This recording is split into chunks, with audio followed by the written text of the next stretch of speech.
The units of expression in a language are meaningful in their own rights, as long as they are meaningfully and grammatically constructed.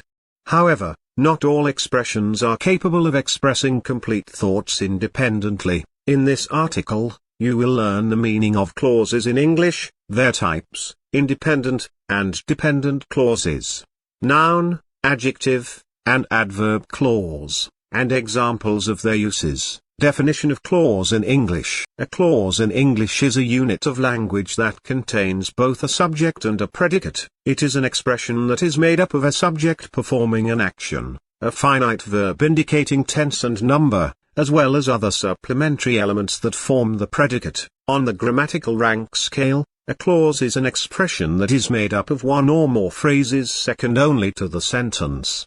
In other words, the only unit above it is the sentence. While clauses are said to contain finite verbs, not all clauses are capable of expressing complete thoughts on their own. This brings us to the types of clauses in English. Types of clauses in English. There are two main types of clauses in English, namely, independent clauses, and dependent clauses. Independent clause in English. An independent clause, also known as a main clause, is a type of clause that is capable of expressing a complete thought without depending on any other grammatical element. It can express a complete thought because it contains both a subject and a predicate. Independent clauses are very similar in structure and function to simple sentences, hence they are often referred to as simple sentences. Examples of independent clause in English. The following are some examples that represent independent clauses in English. She slept. Thomas opened the door. The board called its staff to the conference room. My friend is a full-time housewife. Mr. Jefferson was a recruitment officer for McDonald's.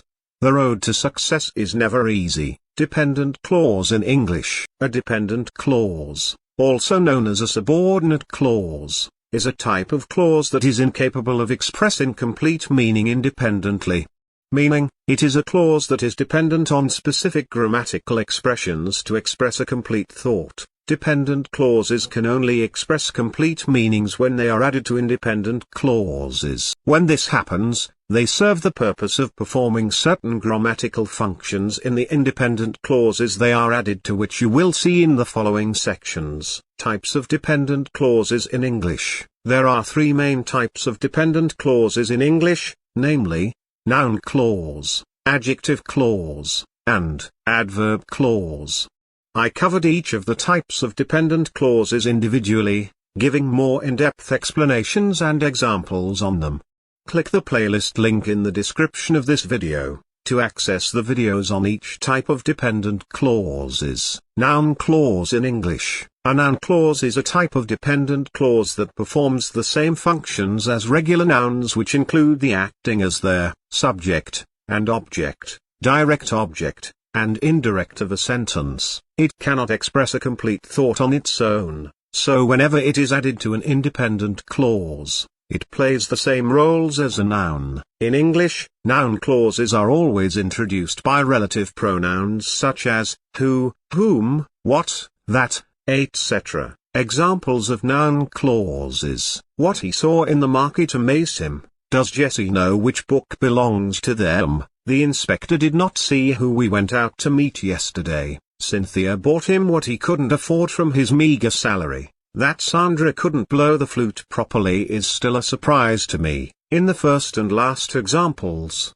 the noun clauses, expressions in bold, function as subjects in the sentences, while in the second, third, and fourth examples, they function as objects of the verbs know and see as well as the direct object him. Adjective clause in English. An adjective clause, also known as a relative clause, is a dependent clause that performs the same functions as regular adjectives in sentences. This implies that their role in sentences is to describe and provide more detailed information about nouns in sentences. Just like noun clauses, adjective clauses are introduced by relative pronouns. They are also introduced by relative adverbs in some cases. Examples of adjective clauses in English. The man who owns the beautiful store is my relative. Restrictive clause. Terry Lawler teaches people how to enjoy their youth. Restrictive clause. Michael Jackson, who is the king of pop, was a famous musician. Non-destructive clause. She told Mary that the plan would not work. Non-restrictive clause. The examples marked as restrictive clauses are adjective clauses that are essential to the meaning of the sentence, while those marked as non-restrictive clauses are not essential to the meaning of the sentences. Adverb clause in English. An adverb clause is a type of dependent clause that performs the same functions as regular adverbs in sentences.